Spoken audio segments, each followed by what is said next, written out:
আরে ও শাশুড়ি মা, আমার খুব খিদে পেয়েছে, আমাকে তাড়াতাড়ি খেতে দিন। বেলা 1টা গড়িয়ে 2টো বাজতে চললো, এখনো পর্যন্ত দুপুরের খাবার পেলাম না। আর কখন রান্না করবেন বলুন তো? তুমি আমার সাথে একেবারে কাজের মেয়ের মতো ব্যবহার করো। তোমার 5 ফরমাস কাটতে কাটতে আমার শরীর খারাপ হয়ে যাচ্ছে, তাই আমি তোমার জন্য কোনো রান্না বান্না করতে পারবো না। নিজে রান্না নিজেই করে নাও। আর তোমার খাওয়া মানেই তো 3 বেলা শুধু আলুর পরোটা ঠুসে নেওয়া। খুব তো আমাকে ঘরের বউ করে নিয়ে আসার আগে আমার মাকে বড় বড় কথা বলেছিলেন যে আপনি নাকি আমাকে রান্না করে খাওয়াবেন, তাই নতুন বৌমা রান্না করতে না পারলেও আপনার কোনো অসুবিধাই হবে না। আর এখন একটুতে আপনি হাঁপিয়ে গেলেন। তাড়াতাড়ি গিয়ে আমার জন্য গরম গরম আলুর পরোটা নিয়ে আসুন, আমার ভীষণ পরিমাণে আলুর পরোটা খাওয়ার ইচ্ছে করছে। কিছুক্ষণ আগেই তো ব্রেকফাস্টে তুমি গরম গরম আলুর পরোটা খেলে, আবার এখন লাঞ্চেও আলুর পরোটা খাবে? আমি তোমার জন্য এরকম 3 বেলা আলুর পরোটা করতে পারবো না। তোমার জন্য রোজ রোজ আলু পরোটা বেলতে গিয়ে আর ভাজতে গিয়ে আমার হাতে তো ব্যাটা ছেলেদের মতো মাসেল হয়ে যাচ্ছে। এই কারণে আমার বান্ধবীরা আমাকে ভীষণ পরিমাণে খেপায়। ভালোই তো, যখন আপনার ছেলে বদমাইশি করবে তখন আপনি এই মাসেল দিয়ে ওকে পেটাবেন, কিন্তু আমাকে আলুর পরোটা রান্না করে খাওয়াতেই হবে। আর শীতকালে আলু পরোটা খাবো না তাহলে আর কখন খাবো? তাই বেশি কথা না বাড়িয়ে আলুর পরোটা করে নিয়ে আসুন, যান। বৌমার এরকম 3 বেলা আলুর পরোটা খাওয়ার ঘটা দেখে শাশুড়ি মা একেবারে অতিষ্ঠ হয়ে ওঠে।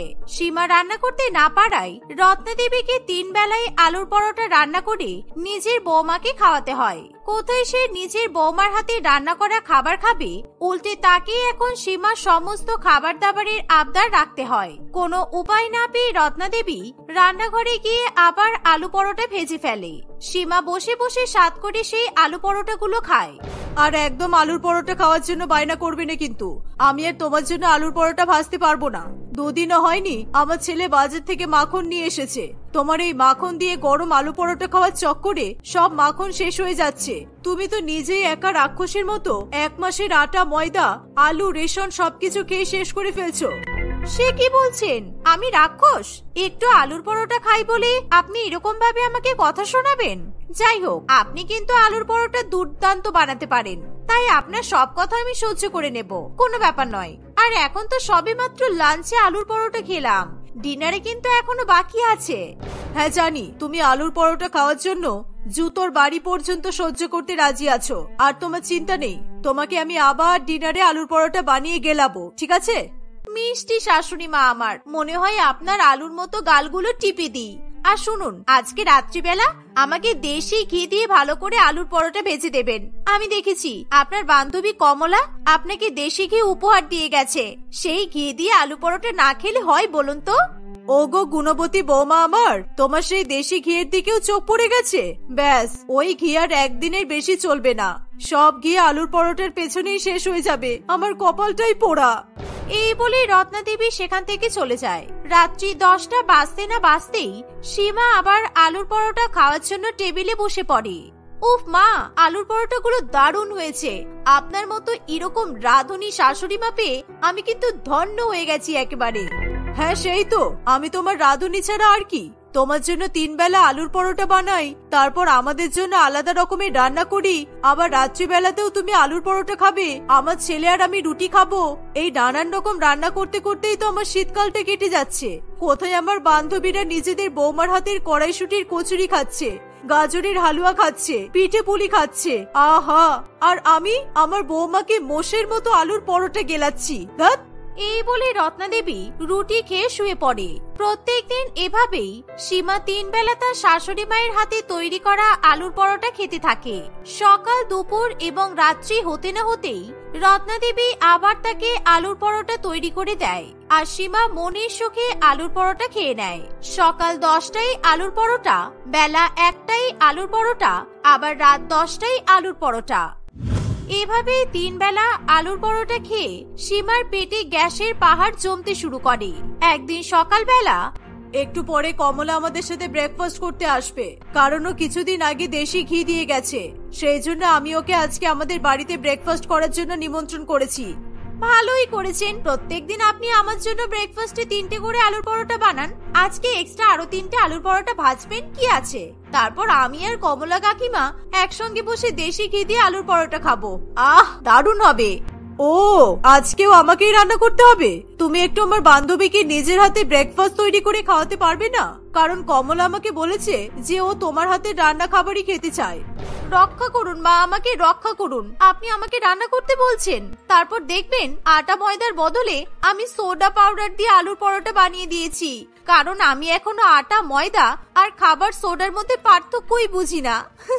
আপনি যদি চান আপনার বান্ধবীর আমার হাতের আলুর পরোটা খেয়ে পেট খারাপ হোক, তাহলে কোনো অসুবিধা নেই। আমি যাচ্ছি, আমি আলুর পরোটা বানিয়ে নিচ্ছি, ঠিক আছে? সীমার এমন কথা শুনে রত্না দেবীর নিজের বৌমার হাতে রান্না খাওয়ার শখ একেবারে ঘুচে যায়। সে রাগে গজগজ করতে করতে রান্নাঘরে গিয়ে সবার জন্য গরম গরম আলুর পরোটা তৈরি করে। কিছুক্ষণ পর কমলা দেবী ব্রেকফাস্ট করতে চলে আসে। সকলে মিলে একসঙ্গে বসে গরম গরম আলুর পরোটা খাচ্ছে। এমন সময় হঠাৎ করে সকালবেলা থেকে আমার পেটটা এরকম গুড়গুড় করছে কেন? কি জানি বাবা, কি হলো? পেটে আবার কোনো গন্ডগোল হলো নাকি? আমার মনে হয় এই কমলা কাকিমা আমাদেরকে বাসি ঘি উপহার দিয়েছে। উফ, কি জোরে পটি পেয়ে গেছে। সীমা কাউকে কিছু না বলেই আলুর পরোটা ফেলে রেখে বাথরুমে ছুটে যায়। বাথরুমে গিয়ে সে মনের শান্তিতে পেট হালকা করে আসে।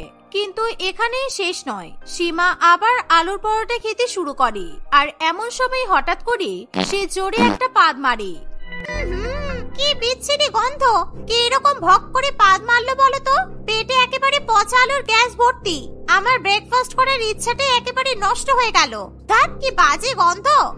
আর বলবেন না কাকিমা, মাকে কতবার বলেছি যে আপনার বয়স হয়েছে, এখন এই 3 বেলা আলুর পরোটা খাওয়া একদম উচিত নয়, কিন্তু মা তো আমার কথা শুনতেই চায় না। আর এখন দেখুন বসে বসে আপনার সামনে কেমন পাদ মারছে। ছি মা, আপনার কি লজ্জা শরম বলতে কিচ্ছু নেই? সীমা নিজে পাদ মেরে তার শাশুড়ি মায়ের ঘাড়ে দোষ চাপিয়ে দেয়। এর ফলে রত্না দেবী তার বৌমার উপর প্রচন্ড পরিমাণে রেগে যায়। তুমি একদম আমার বান্ধবীর সামনে ফালতু কথা বলো না।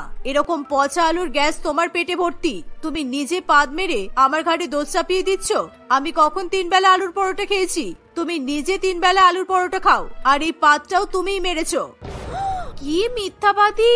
আপনি তো নিজে আমাকে বললেন যে কমলা কাকিমা আমাদেরকে বাসি ঘি দিয়ে গেছে, আর সেই ঘি দিয়ে আলুর পরোটা খাওয়ার পরে আপনার পেটে গ্যাস হচ্ছে। আর এখন যেহেতু আপনি নিজের গ্যাস কন্ট্রোল করতে পারছেন না, তাই আপনার মুখের কথা একেবারে পাল্টে গেল। এই কথা বলে সীমা দুই বান্ধবীর মধ্যে ঝগড়া বাঁধিয়ে দেয়। কমলা দেবী কিছুতেই মেনে নেয় না যে তার দেওয়া উপহার দেশি ঘি কখনো বাসি হতে পারে। এর ফলে সে ঘিয়ের বোতলটা কেড়ে নেয়। আমি আর জীবনে তোদের বাড়িতে খাবার খেতে আসবো না রত্না। তোদের পাদরি পরিবার একটা, যখন তখন পাদ মেরে দিচ্ছিস, আবার বলছিস নাকি আমার দেওয়া ঘিটা বাসি। তোর পেট বাসি। এই বলে কমলা দেবী রেগে গিয়ে সেখান থেকে চলে যায়। আজকে তুমি কমলার সামনে আমার নামে যেসব মিথ্যা কথা বললে, তারপর আমি তোমাকে আর জীবনে আলুর পরোটা বানিয়ে খাওয়াবো না। আমিও দেখি এবার তোমাকে কে 3 বেলা আলুর পরোটা বানিয়ে খাওয়াই। শাশুড়ি মায়ের কথা শেষ হতে না হতেই সীমা আবার একটা জোরে পাদ মারে। রত্না দেবী তার বৌমার পাদের গন্ধে আর এক মুহূর্ত সেখানে দাঁড়িয়ে থাকতে পারে না। সে নাকি কাপড় চাপা দিয়ে ঘরে দৌড়ে পালায়। আমাকে আর আলুর পরোটা বানিয়ে খাওয়াতেও হবে না। চারিদিকে এখন অনেক পরোটার দোকান হয়েছে, আমি ঠিক কোনো না কোনো দোকান থেকে গরম গরম আলুর পরোটা কিনে নিয়ে এসে খেয়ে দেব। কিন্তু তার আগে আমাকে নিজের পেটের গ্যাসটা ঠিক করতে হবে। সীমা গ্যাসের ওষুধ খেয়েও পেটের গ্যাস কমাতে পারে না, কারণ সে যেহেতু 3 বেলা আলুর পরোটা খায়, সেই কারণে সর্বদা তার পেটে গ্যাস হয়েই থাকে। সে নিজের জন্য বাড়ির পাশের পরোটার দোকান থেকে গরম গরম আলু পরোটা কিনতে চলে যায়। কিন্তু আলুর পরোটার দোকানে ভিড় দেখে তার চোখ কপালে ওঠে। আলুর পরোটা খাওয়ার জন্য এতক্ষণ দোকানে দাঁড়িয়ে থাকা তার একেবারেই ভালো লাগে না। কি করি? হ্যাঁ, আমার মাথায় একটা দারুণ আইডিয়া এসেছে। এক্ষুনি এই দোকানের সব ভিড় ফাঁকা হয়ে যাবে, আর আমি 3 বেলার জন্যই আলুর পরোটা কিনে নিয়ে যেতে পারবো। এই বলে সীমা জোরে একটা পাদ মারে। ওই দোকানের কোনো গ্রাহকই আর সেখানে দুর্গন্ধের চোটে দাঁড়িয়ে থাকতে পারে না। সকলে নাকে হাত চাপা দিয়ে আলুর পরোটা ফেলে রেখে দোকান ফাঁকা করে চলে যায়। ইস, চারপাশে কি বাজে গন্ধ!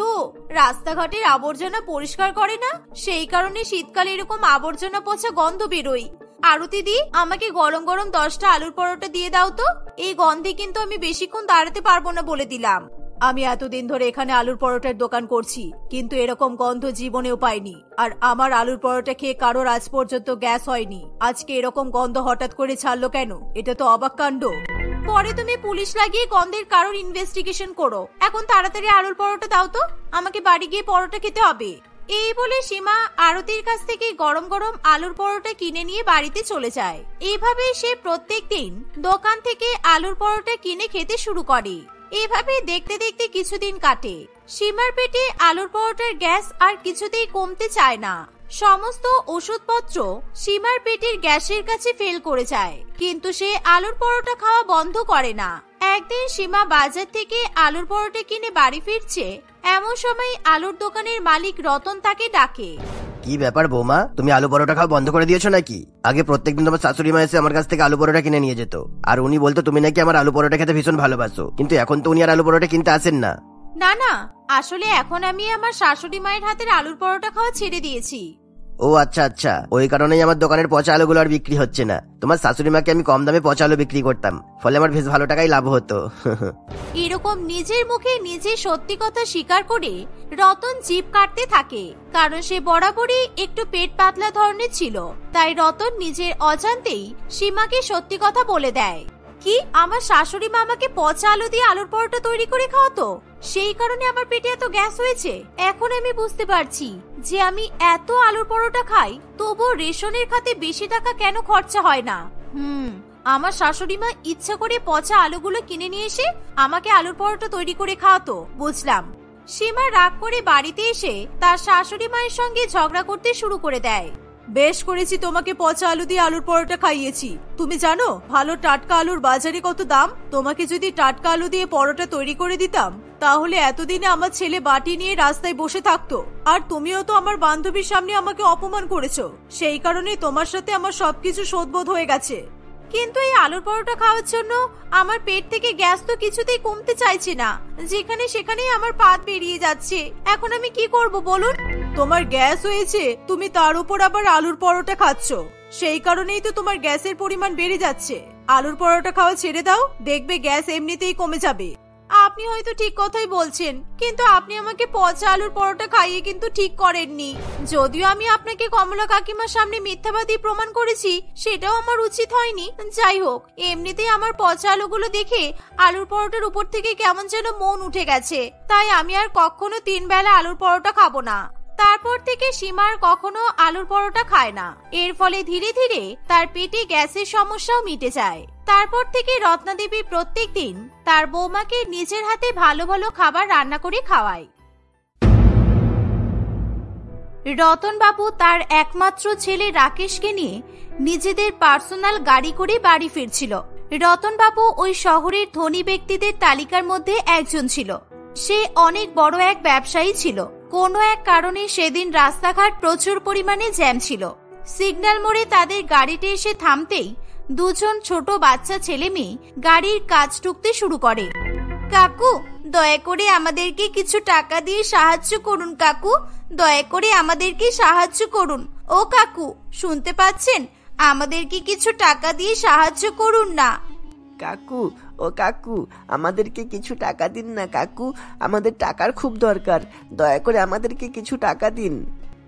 বাবা, এদেরকে 5-10 টাকা দিয়ে দাও, না হলে এরা নাছড়ো বান্দা হয়। এরা টাকা না নিয়ে কিছুতেই নড়বে না এখান থেকে, তাই দিয়েই দাও। হ্যাঁ, ঠিকই বলেছিস। ভিক্ষা করাটা আজকাল এদের জন্মগত স্বভাব হয়ে গেছে। এদের বাবা মা টাকা উপার্জন করার নতুন পন্থা অ্যাপ্লাই করা শুরু করেছে। এই নে ধর 10 টাকা, কিছু খেয়ে নিস। কাকু, আপনাদেরকে তো দেখে অনেক বড়লোক বলে মনে হচ্ছে। দয়া করে আপনি আমাদেরকে বেশি করে টাকা দিয়ে সাহায্য করুন। আমরা 2 ভাই বোন স্কুলে যাব। আমাদের বই কেনার টাকা নেই, স্কুল ড্রেস কেনারও টাকা নেই। তাই জন্য আমাদেরকে স্কুল থেকে তাড়িয়ে দিয়েছে। আর অন্য স্কুলে ভর্তি হতে হলে এখন অনেক টাকার দরকার পড়বে। হ্যাঁ কাকু, আপনি আমাদের বই কেনার, স্কুল ড্রেস কেনার টাকা দিন না কাকু, আমাদের খুব উপকার হয়। আমরা দুজনেই পড়াশোনা করে বড়লোক হতে চাই। আমরা জানি আমরা যদি মন দিয়ে পড়াশোনা করি আমরা ভালো চাকরি পাবো, আর তখন আমাদের আর কোনো কষ্ট হবে না। একদিন আমরা আপনার মতো বড়লোক হয়ে যাব আর আপনার মতো গাড়ি করে চড়বো। ওরে বাবা, তোদেরকে যতটা বোকা ভেবেছিলাম তোরা তো তার থেকেও অনেক বেশি চালাক। আজকাল ভিক্ষা করার জন্য আর কত মিথ্যা কথা বলবি রে তোরা। ভিখারির বাচ্চাগুলো আবার পড়াশোনা কবে থেকে শুরু করলো? চল যা এখান থেকে। বাবা, এরা ভেবেছে পড়াশোনার কথা বললেই তুমি হয়তো এদেরকে টাকা দেবে। এরা ভীষণ মিথ্যা কথা বলে, এদের কথা একদম বিশ্বাস করবে না। দুবেলা দুমুঠো খাবার জোটে না আর এরা নাকি পড়াশোনা করবে। না, আমরা সত্যি বলছি, আমরা দুই ভাই বোন পড়াশোনা করি। আমাদের পড়াশোনা করতে খুব ভালো লাগে। আপনাদের বিশ্বাস হচ্ছে না তো চলুন আমাদের সঙ্গে আমাদের বাড়িতে, দেখবেন আমাদের বাবা মা কেউ নেই। আমাদের বাবা মা মারা গেছে আর আমরা দুই ভাই বোন অনেক কষ্ট করে জীবন কাটাচ্ছি। তোরা সত্যি বলছিস? ঠিক আছে, চল দেখি। আর যদি তোরা মিথ্যা কথা বলিস, মানুষকে ঠকানোর জন্য কিন্তু আমি তোদেরকে খুব মারবো বলে দিলাম। এভাবেই রতনবাবু এবং তার ছেলে কৌতূহলবশত মেধা এবং বল্টুর সঙ্গে তাদের বাড়িতে যায়। তারা দুজনে একটা ভাঙাচোরা কুড়ে ঘরে বসবাস করত। এই যে কাকু দেখুন, এখানে আমরা দুজন থাকি। আমাদের অবস্থা আগে এমন ছিল না। আগে যখন আমাদের বাবা মা বেঁচে ছিল আমরা খুব সুখে থাকতাম। এভাবেই মেধা তাদের দুঃখের কথা বলতে শুরু করে দেয়। মেধা এবং বল্টু তাদের বাবা মায়ের সঙ্গে বেশ হাসি খুশি জীবন কাটাতো। মেধা বল্টু দুজনেই পড়াশোনায় খুবই ভালো ছিল। পড়াশোনা করার জন্য তাদের মধ্যে আলাদাই একটা প্রতিভা ছিল। তাদের দুই ছেলে মেয়ে যাতে পড়াশোনা করে ভালো জায়গায় পৌঁছাতে পারে সেই জন্য তাদের বাবা মা দুজনেই দিনমজুরির কাজ করে টাকা সঞ্চয় করবে বলে ঠিক করে। কিন্তু দুর্ভাগ্যের বিষয় হলো একটা অ্যাক্সিডেন্টের ফলে বল্টু ও মেধার বাবা মা দুজনেই মারা যায় এবং তারা দুই ভাই বোন অনাথ হয়ে পড়ে। তারা তাদের পেট চালানোর জন্য রাস্তায় রাস্তায় ভিক্ষা করতে শুরু করে দেয়। স্কুলের ফিস দিতে না পারায় তাদেরকে স্কুল থেকেও তাড়িয়ে দেওয়া হয়। এরকম ভাবেই বেশ কিছুদিন কাটে। একদিন রাস্তা দিয়ে সৌরভ নামে একজন ব্যক্তি হেঁটে হেঁটে যাচ্ছিল। সৌরভ বাবুকে দেখে মেধা ও বল্টু তার কাছে ভিক্ষা চাইতে আসে। এই, তোর এরকম রাস্তায় রাস্তায় ভিক্ষা করছিস কেন রে? তোরা পড়াশোনা করতে পারিস না? তোদের বাবা মা তোদেরকে স্কুলে পড়াশোনা করতে না পাঠিয়ে এরকম ভিক্ষা করতে পাঠিয়েছে কেন? না কাকু, আমাদের বাবা মা কেউ নেই। আমরা অনাথ আর আমরা পড়াশোনা করতে চাই, কিন্তু আমাদের কাছে তো টাকা নেই। আমরা কিভাবে পড়াশোনা করব? আমরা তো দুবেলা দুমুঠো খেতেও পাই না ঠিক করে। আগে আমরা দুজনে সরকারি স্কুলে পড়াশোনা করতাম। দুই ভাই বোনের মুখে এরকম কথা শুনে সৌরভ বাবুর ভীষণ মায়া হয়। তোরা দুজনে পড়াশোনা করতে চাস? ঠিক আছে, তোরা দুজনে আমার সঙ্গে চল। একটা বেশ ভালো স্কুলের প্রিন্সিপালের সঙ্গে আমার পরিচয় আছে। তোদেরকে আমি কোটার মাধ্যমে স্কুলে ভর্তি করে দেব। তারপর তোরা মন দিয়ে পড়াশোনা করবি, কেমন? এই বলে সৌরভ বাবু বল্টু এবং মেধাকে একটা অনেক বড় প্রাইভেট স্কুলে নিয়ে যায়। সৌরভ বাবু দুই ভাই বোনকে ওই স্কুলে ভর্তি করে দেয়। বল্টু এবং মেধা দুজনেই খুবই খুশি ছিল যে তারা আবার স্কুলে যেতে পারবে। পরের দিন তারা স্কুলে আসলে তাদেরকে দেখে সবাই অবাক হয়ে যায়। তাদের দুজনে ছেঁড়া ফাটা জামা দেখে ক্লাসের বাচ্চারা সবাই হো হো করে হেসে ওঠে। এ বাবা, এদের জামা কাপড় কি নোংরা, আর এদের জামাগুলো কেমন ছেঁড়া ছেঁড়া। এই গরিব ছেলে মেয়ে দুটো কি আমাদের সঙ্গে পড়াশোনা করবে? ম্যাডাম, এরা দুজন রাস্তায় ভিক্ষা করে। আমি এদেরকে ভিক্ষা করতে দেখেছি। এরা দুজন আমাদের স্কুলে কিভাবে ভর্তি হলো? ইস, এদের গা থেকে কি বাজে গন্ধ বের হচ্ছে। ম্যাডাম, আমাদের স্কুলটা তো বড় লোকদের স্কুল। আজকাল এখানে গরিব বাচ্চারাও পড়তে আসছে। ধুর। এই, তোদেরকে এখানে কে ঢুকতে দিল? তোরা কি এবার স্কুলের বাচ্চাদের কাছে ভিক্ষা করা শুরু করেছিস? ভিক্ষা করতে স্কুলের মধ্যে ঢুকে এসেছিস তোরা? যা, বেরিয়ে যা এখান থেকে। তখন সেখানে স্কুলের প্রিন্সিপাল রামকৃষ্ণ বাবু চলে আসে। সুস্মিতা, তুমি ওদেরকে তাড়িয়ে দিও না। এই দুজনে কালকেই আমাদের স্কুলে ভর্তি হয়েছে। তুমি একবার সাইডে এসো, তোমার সঙ্গে কিছু কথা আছে। স্যার, এটা আপনি কি করলেন? আপনি এরকম গরিব বাচ্চাদেরকে আমাদের মতো এত বড় নামি দামি স্কুলে ভর্তি নিলেন। এদের জন্য আমাদের স্কুলের পড়াশোনাটাই আর হবে না। বাচ্চাগুলো এদেরকে দেখে তো পড়াশোনা করতেই চাইছে না। আমি এদেরকে স্কুলে ভর্তি নিতে বাধ্য হয়েছি। আমার অনেক ক্লোজ চেনা পরিচিত বন্ধু আমাকে অনেক অনুরোধ করে আমি ওদেরকে না করতে পারিনি। আর তাছাড়া ওদেরকে ভর্তি না নিলে আমাদের স্কুলের তো নাম খারাপ হতো। শোনো, তোমাকে একটা কাজ করতে হবে। আমি ওদেরকে শুধু শুধু তো স্কুল থেকে তাড়াতে পারবো না। তুমি এই অনাথ বাচ্চা দুটোকে এমন শাস্তি দাও যাতে এরা কখনো স্কুলে আসার সাহস না পায়, বুঝেছো? ঠিক আছে, আপনি চিন্তা করবেন না। আপনি যা বলেছেন আমি তাই করব। সুস্মিতা ম্যাডামের কথা শুনে প্রিন্সিপাল স্যার সেখান থেকে চলে যায়। মেধা এবং বল্টু দুজনেই ক্লাসের বাইরে করুণ দৃশ্য নিয়ে দাঁড়িয়েছিল। এই, তোরা দুজনে আয়, ভেতরে আয়। আয় আয়, দেরি হচ্ছে, তাড়াতাড়ি চলে আয়। ম্যাডামের কথা শুনে মেধা ও বল্টু খুবই খুশি হয়। তারা দুজনে ক্লাসে ঢুকে বসতে যাবে, ঠিক তখনই ক্লাসের একজন দুষ্টু বাচ্চা তাদের চেয়ারটা পেছন থেকে সরিয়ে নেয় এর ফলে মেধা ও বল্টু বসতে গিয়ে দুজনেই পড়ে যায়। ম্যাডাম, এদের দুজনকে নিচে বসতে বলুন। আমরা সবাই বড়লোক ঘরের ছেলে মেয়ে, আমরা এদের সঙ্গে একই চেয়ার টেবিলে বসতে পারবো না। ওরা নিচে বসে পড়াশোনা করবে আর আমরা টেবিলে বসবো। এদেরকে নিচে বসতে বলুন প্লিজ। আরে তোরা এরকম করছিস কেন বাচ্চাগুলোর সঙ্গে? দেখছিস না এরা কত গরিব। ম্যাডাম, আমরা দুজনের নিচে বসেই পড়াশোনা করব, আমাদের কোনো অসুবিধা নেই। যেখানেই বসি না কেন মন দিয়ে পড়াশোনা করতে পারলেই হবে। এই বলে মেধা এবং বল্টু নিচে বসে পড়ে। সুস্মিতা ম্যাডাম পড়াতে শুরু করে। ম্যাডাম ক্লাসের বাচ্চাদের যখনই কোনো প্রশ্ন করে, বল্টু এবং মেধা দুজনেই সেই প্রশ্নের উত্তরগুলো চটজলদি দিয়ে দেয়। এই দেখে ক্লাসের সকল বাচ্চারা হিংসায় জ্বলে ওঠে। সুস্মিতা ম্যাডামেরও খুবই রাগ হয়, তাই সে কোনো কারণ ছাড়াই মেধা ও বল্টুকে শাস্তি দেয়। এরকম ভাবেই কয়েকদিন কাটে। এই তোরা দুজনে বসে আছিস কেন? বই কোথায় তোদের?